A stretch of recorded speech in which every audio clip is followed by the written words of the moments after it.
I'm Owen Bigland. This is the Inside Edge video blog. Okay, I'm going to cover a bunch of topics on this blog. I hope you guys enjoy it. I was working on it a bit last night. There's a bunch of things I want to cover here.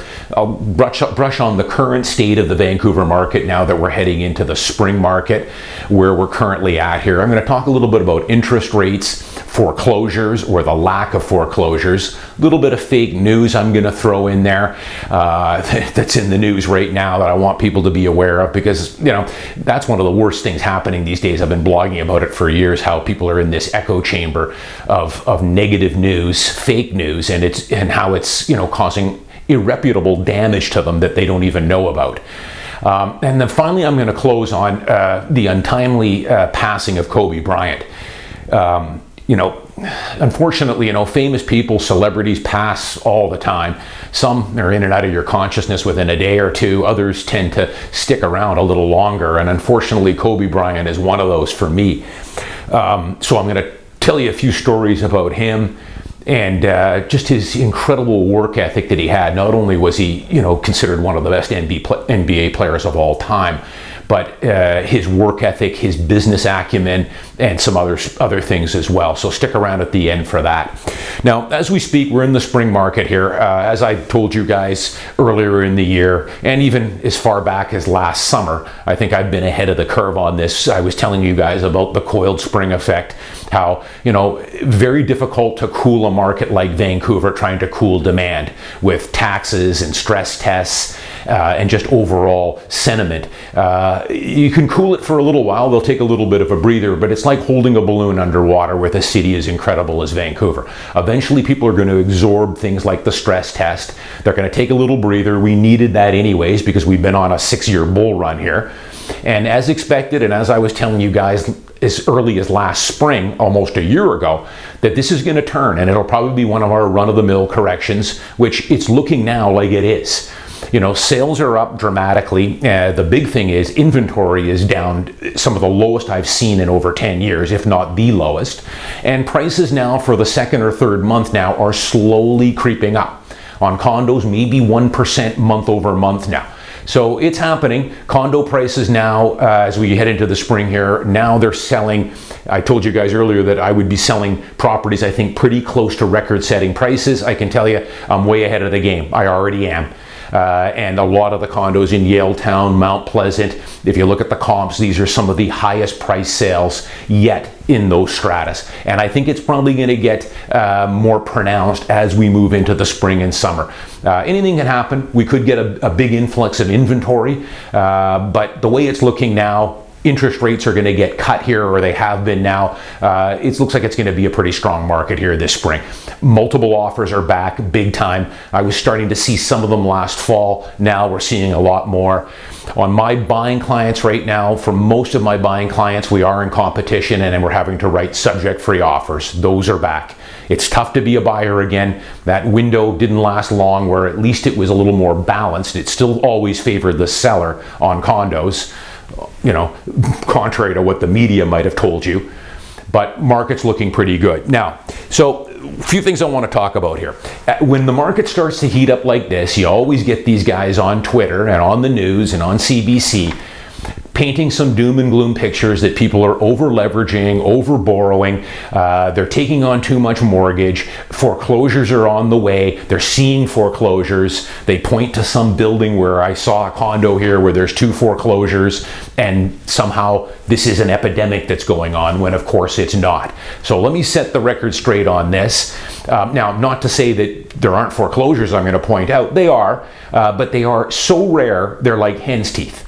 And, people, I've blogged about this in the past, many, many years ago. I've got relationships with both TD and Royal Bank, and in the past, I have sold their foreclosed properties. But I can tell you that I have not had a foreclosure in well over 5 years. And the few foreclosure sales that I do have, they're very rarely triggered because of interest rates and people taking on too much debt. It's usually some sort of life circumstance that happens. In a lot of cases, the foreclosures I've been involved in selling, or even I've offered on, a lot of times it's the strata. The strata is gotten hit with some huge rain screening levy. 30, 40, 50, 60,000, 100,000. That's due in one shot in the next 60 days. And these people, generally, they have just bought the condo a year or 2 or 3 years prior, have very little equity, no savings in the bank, and they're forced to now have to sell it. And you have to realize it's that, or it's things like health. They become sick, they can't work, they're on disability, maybe it's a divorce. It's generally triggered by something. And people should also realize that, foreclosures in Canada, the banks in Canada are extremely patient and understanding to the borrower, unlike in the United States, where I think it's a lot quicker process. Here, you generally have to be missing your in arrears or missing your mortgage payments for at least 3 to 4 months. And that is plenty of time if you've lost your job or you've got health problems or whatever, to list the home on your own, hire a realtor and put it on the MLS and get full market price for it. And that's the way most of these go. But in some cases, if it's a special levy, of course, of $100,000, it's going to be difficult to sell that property. Those are usually the ones that go into foreclosure. It's almost always an issue with the strata, a heavy levy that's come down, that they cannot sell the unit now because of the levy, and it's forced into foreclosure. So remember that. But I pulled some stats here, and I saw a few people debunking this on Twitter, which it was good to see, because there were some idiots out there throwing out a bunch of fake news like they always do. This is from directly from the source. This is the Canadian Bankers Association as of December 2019. Currently, there is less than 1/4%. It's 0.24%, 0.024%. So less than 1/4% of the mortgages, of the almost 5 million mortgages that are currently out there, that are 90 days or more behind in their payments. They still probably aren't even into foreclosure mode yet, getting a court order. They give you lots of time. I've seen some that go on for 6 months before the banks finally pull the trigger, get a court order, and force you to sell it. So 1/4% are currently 90 days in arrears out of the close to 5 million mortgages currently in Canada, 11,000 of them, that's the actual number, 11,000 out of a total of close to 5 million. And, if you read this report, I've seen this in Bloomberg as well, I blogged about this too, how people think that anyone can get a mortgage. Money is cheap, they'll lend money to anyone if you've got a pulse. These are put out by people who obviously have never owned real estate in their life. They have never tried to even apply to get a mortgage. Canadian lenders are some of the most strict in the world when it comes to lending on mortgages. They are not cavalier lenders like they were back in the mortgage crisis in 2005, 6, 7, down in the States. Totally night and day. The 5% down now is pretty much gone. I don't see anybody. I would say right now, at more than half of the buying clients that I'm representing, and I'm privy to all the offers that I receive every week on my offers, because that's the first thing I ask. When I'm receiving an offer, what's the status of your buyer? Is he putting down 10%, 15%? Is it a conventional mortgage? What is it?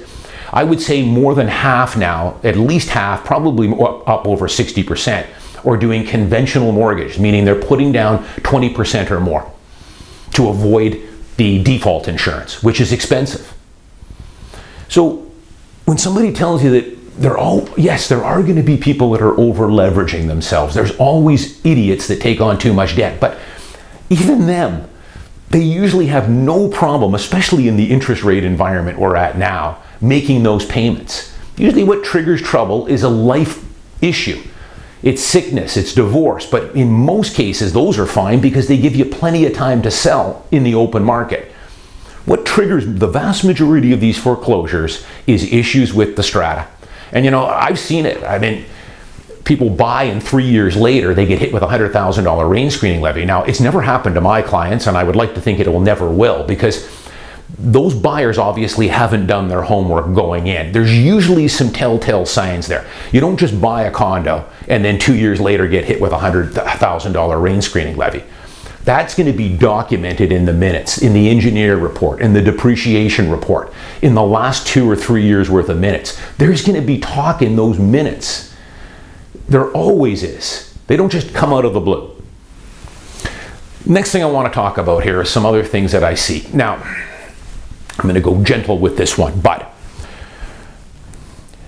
I see people out there for very strange reasons, and a couple of these people are realtors. I've never met them. I've never done a deal with them, which is odd. I don't think they do a lot of business. Not in my league. But they think they're experts on a lot of this stuff. They're complaining now about bidding wars, and they're getting outbid, and they've lost out on offers with their clients. And one of them commented that we need to raise the interest rates. Please raise the interest rates. And these are some of these same people that were also favoring more taxes. And I've done many blogs on this. For the life of me, I do not understand, nor do I want to understand, these type of people. Who in their right mind wants to see higher interest rate hikes and more taxes to try and bring down the market here so that they can buy in? Well, I'll tell you who. Anyone that wants higher interest rates obviously does not own a house, because why would you want to pay another $300 or $400 more a month on your mortgage? I've been in the, people know here, a long time, over 30 years. When I first started buying real estate, I was paying 14, 15, 16%, and it wasn't fun. You still bought it and sucked it up, but for every $1,000 I was putting in my mortgage payment, 900 of that was going to interest and 100 was chipping off principal. Call me crazy, maybe I'm an outlier here, but I like it much better now on the mortgages that I have on my investment properties, where for every $1,000 I put down in payment, I'm chipping 600 right off the principal. I like these 2.6% rates much better. But then again, I'm an investor, I'm a capitalist, I own real estate, my clients own real estate, they all like low interest rates too. Also, of course, as far as the inversion with investing goes, I've got RSPs, TFSAs, and a very large stock portfolio. As interest rates go lower, stock prices tend to go up. Now we're going to have to get a huge spike in interest rates here, which is not going to happen, of course, in the next decade anyways, before it would be an alternative, in my opinion, to buying good quality dividend paying equities. But of course, there's an inversion there. If interest rates start to go up, it makes stocks less desirable. So let's just back away just for a second, and you guys can comment on my YouTube comment section here. Ask yourself, if someone is in a position where they're wanting something negative to happen in the world, they want interest rates to spike up, they want more taxes, they applaud higher property taxes by the city of Vancouver, they applaud the empty homes tax, the BC spec tax, the school tax, or what I call the envy tax. Even though we've already got a speculation tax, it's called capital gains tax. I see some of these people wanting to get rid of the principal residence exemption. So ask yourself, if you're a homeowner, do you know any homeowners that want to see higher interest rates or get rid of your capital gains tax exemption and you're going to pay $1 million capital gain when you sell your house? I don't know anybody. I don't.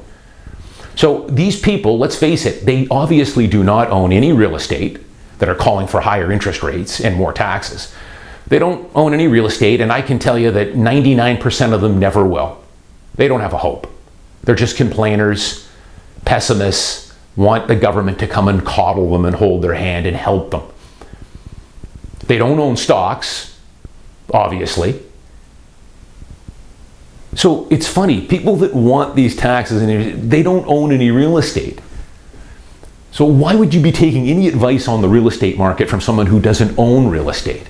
And the other thing is, can you imagine going through life wanting something negative to happen? I see these guys on some of the investment blogs that I follow.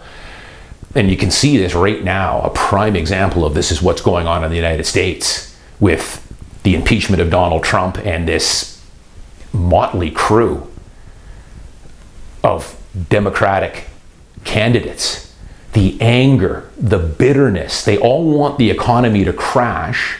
They want an apocalypse to make the current president look bad so that they can win votes and maybe get elected. Can you imagine going through life like that?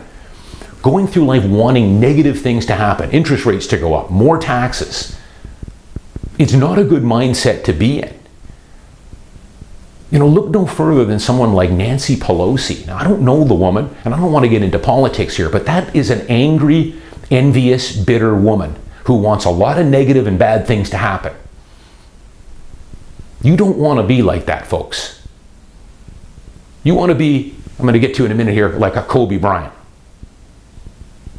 You can't go through life like that, wanting negative things to happen. Take control of your life. No one is going to help you. Nobody.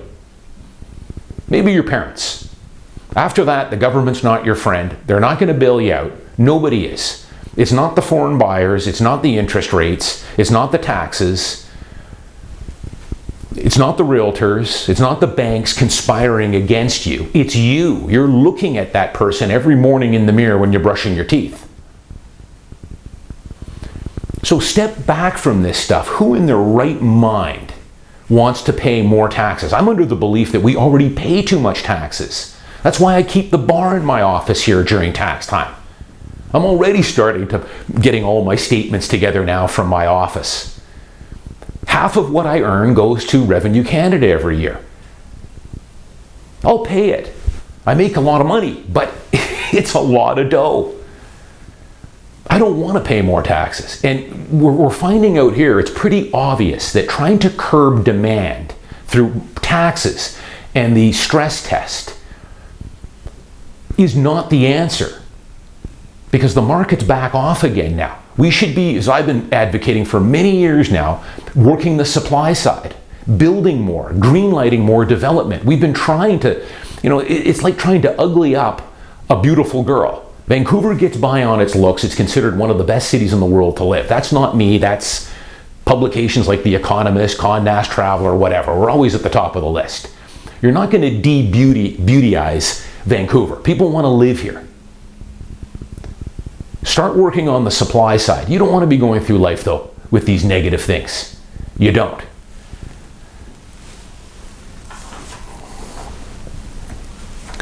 These people have an agenda that are putting this stuff out there. You have to step back and look at it. If they want interest rate hikes to go up and more taxes and get rid of the principal resident exemption, guess what? They don't own a house. They never will. They want bad things to happen, so I guess they can buy in. They want to make up for the procrastination, the laziness, whatever it is. They don't want to take ownership so that they can buy back in, but they'll never buy back in anyways. They're just complainers. So why are you taking advice from these people? Life is what you make of it. And going through life with wanting something negative to happen is just a bad, bad way to be. I don't think they know the damage they're doing. Look no further than, listen, Mrs. Pelosi there. I feel sorry for her, and I feel sorry for a lot of those Democrats there and the socialists. They are so angry, so envious, so bitter. All they see is rage, these people. They're killing themselves. They don't know it because they're in this echo chamber. They can't see it because they've surrounded themselves here with like-minded people that have the same rage and the same anger. If they step back from it, I see it, and it's horrible. But I don't know if they'll ever come around to how they look and what they're doing to themselves. The other thing, just on interest rate hikes, or interest rates and foreclosures, they're not there. You know, this stress test, of course, which I blogged about many, many times, you know, in the article I read in Bloomberg, it's saying what I've been telling you guys here for the last 18 months. The stress test is doing the reverse. This is why we have a lack of supply right now, because I've been saying for a long time here, people are holding tight. They can't move up market because they qualified for this mortgage 5 years ago. They want to move from a townhouse to a detached, or from a 1-bedroom to a 2-bedroom, but they can't because of this stress test. So they stay put, they don't sell. Demand keeps going up, 40,000 people moving into the Lower Mainland, and nothing for sale. And prices are going to start going up, which is what's happening now, which was easy for me to predict. I've been telling you this for a long time now. It's doing the reverse. TD yesterday just dropped their 5-year fixed rate to 3.09%. Cheap money. And that's going to help fuel the price increases here going through in the spring and summer here. At least I think so. We'll see what happens. I'm unbiased on this. I'm just giving you the straight goods here. Okay. Final thing I'll close with. the passing of Kobe Bryant.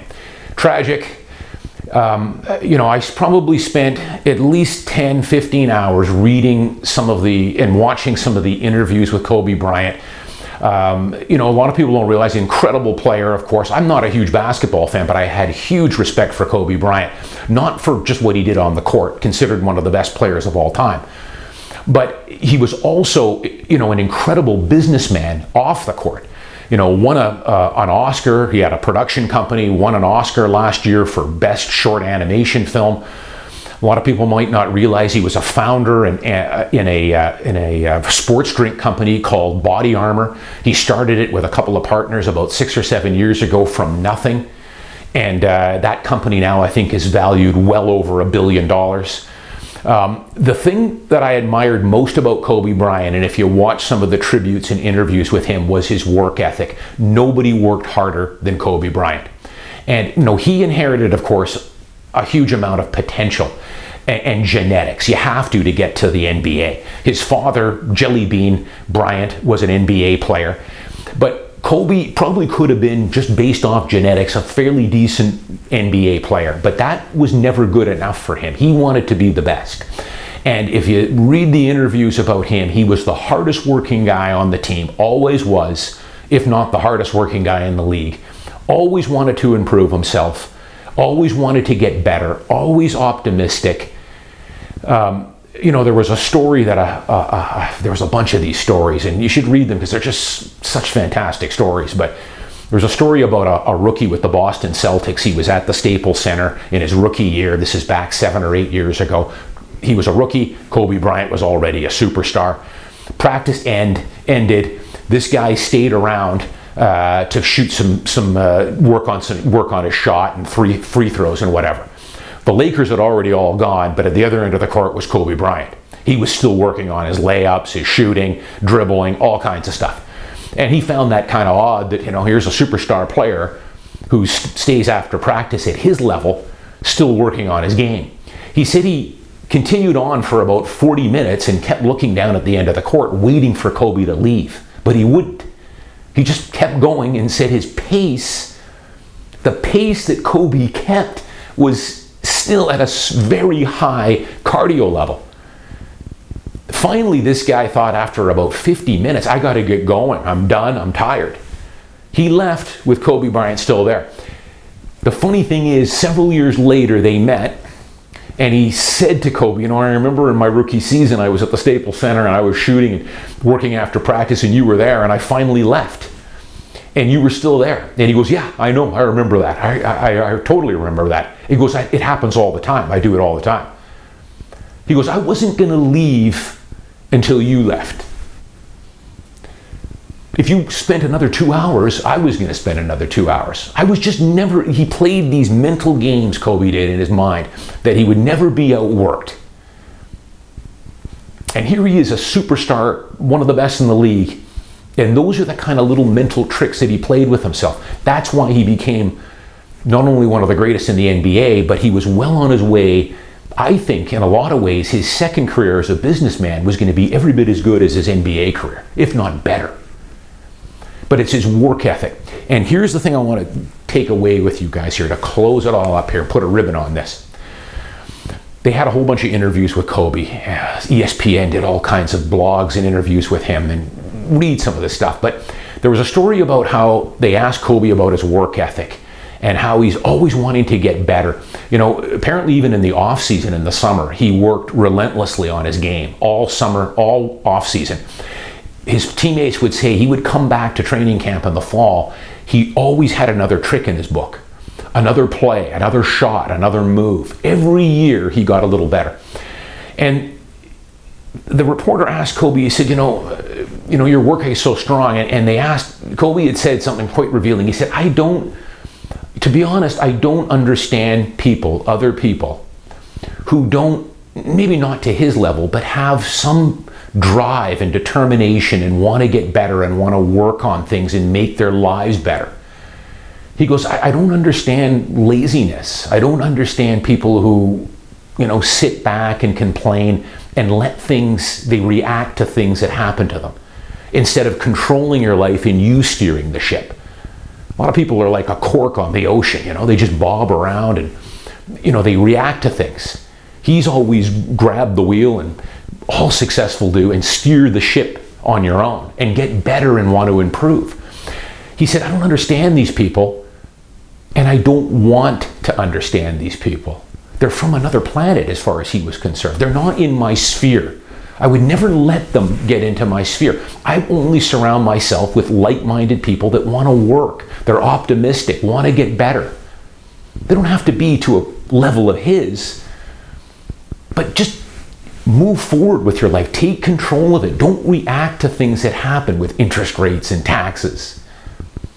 And this is something that I'm fortunate enough, I learned from my mentors the exact same lesson. This is why I tell people the bar is low right now for a lot of people.